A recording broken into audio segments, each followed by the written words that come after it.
This is a tutorial on solving absolute value inequalities. When we solve an absolute value inequality, there are two basic types of solutions that we're going to get.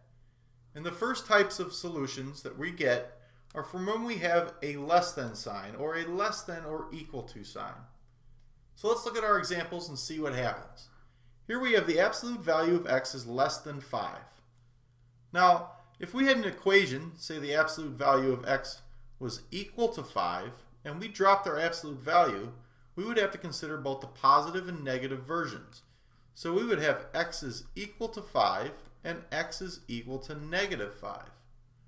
Well, the same thing happens when we have an inequality.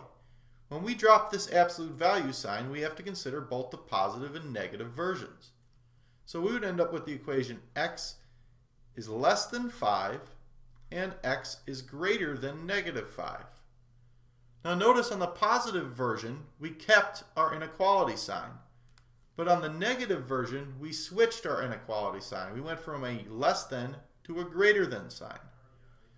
So let's graph these solutions and see what happens. If we have x is less than 5, we would go to 5 in our number line. We put an open circle because 5 is not a solution. It's just all the numbers less than or to the left on the number line. And if we look at our second set, we have x is greater than negative 5. We would go to negative 5 on our number line, put an open circle, and shade all the numbers greater than that, or all the numbers to the right of negative 5. So our solutions then are all the numbers between negative 5 and positive 5. So we could write our solutions as negative 5 needs to be less than x, which is less than positive 5. Or all the numbers between negative 5 and 5. Let's try this on a slightly harder example. Here we have the absolute value of x minus 1 is less than 1. So when we drop our absolute value sign, we have to consider both the positive and negative versions. So we'll have x minus 1 is less than 1, and then when we consider the negative version, we'll have x minus 1 is greater than negative 1.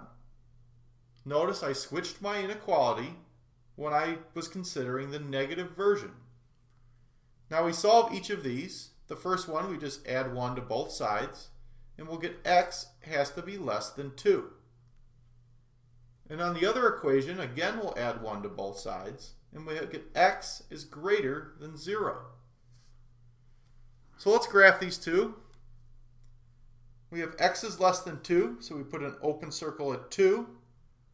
And it's everything less than 2, so everything to the left of 2.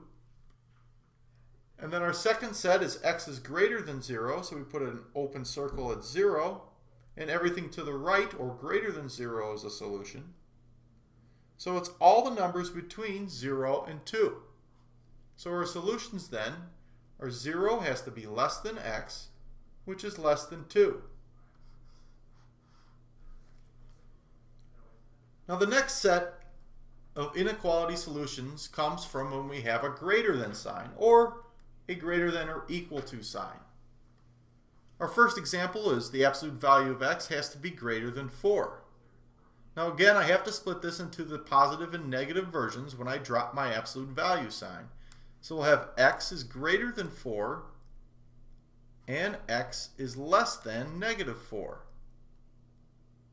Now if we graph these, the first set, x is greater than 4, we go to 4 in our number line and we put an open circle because it's a greater than sign, not a greater than or equal to.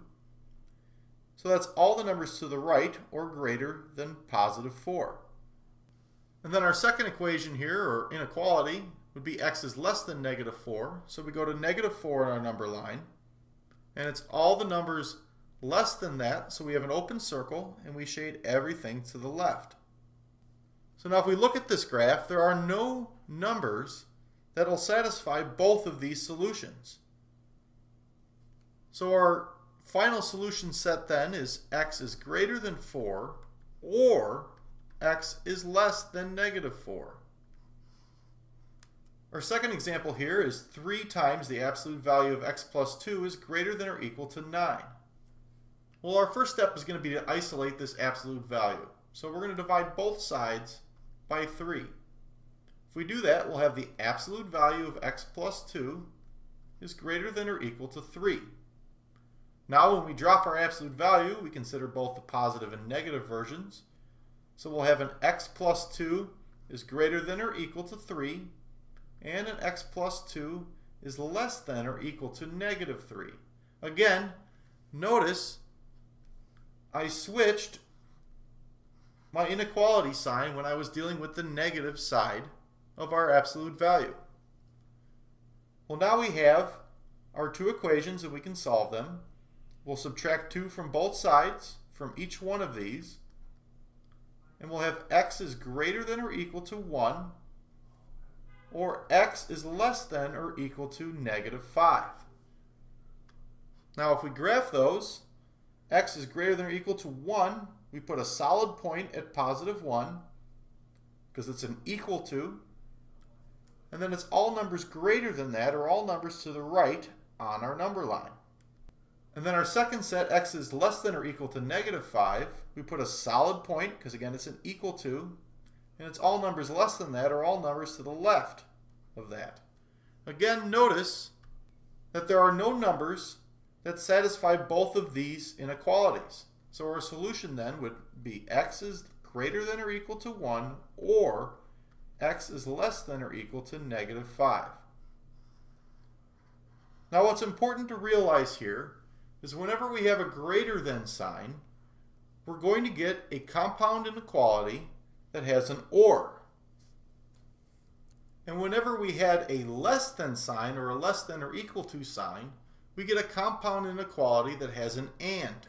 So those are two little keys that you can use to figure out the solutions of your absolute value inequalities. Now there are some special cases that we need to be aware of when we're solving absolute value inequalities. And these always occur when we have a negative number on the other side of our inequality from our absolute value. So here's two examples, and we'll show you how this works. Our first example is the absolute value of x minus 4 minus 1 has to be greater than negative 2. Well, first I want to isolate the absolute value, so I'm going to add 1 to both sides. And what we'll get is the absolute value of x minus 4 is greater than negative 1. Well, if we take the absolute value of any number, it's always greater than a negative number. The absolute value is always positive. So it doesn't matter what I plug in for x, this will always be greater than 1. So the solution to this then would be all real numbers. Now let's look at our second example. We have 3 times the absolute value of x minus 3 is less than or equal to negative 3. Again, I want to isolate my absolute value, so I'll divide both sides by 3, and I'll get the absolute value of x minus 3 has to be less than or equal to a negative 1. Now again, our absolute value is always positive. So there's no way that the left-hand side of this equation can be less than a negative number. It doesn't matter what you plug in for x, you're always going to get a positive number or 0 on the left-hand side. And those are always greater than negative 1 or any negative number. So the solutions for x in this case, well, there are no solutions. There's nothing we can plug in for x that if we take the absolute value, we would get a negative number or less than a negative number. So whenever you have an absolute value that's greater than a negative number, your solutions are all real numbers. And if you have an absolute value that's less than a negative number, well then there is no solution. And that completes the tutorial on solving absolute value inequalities.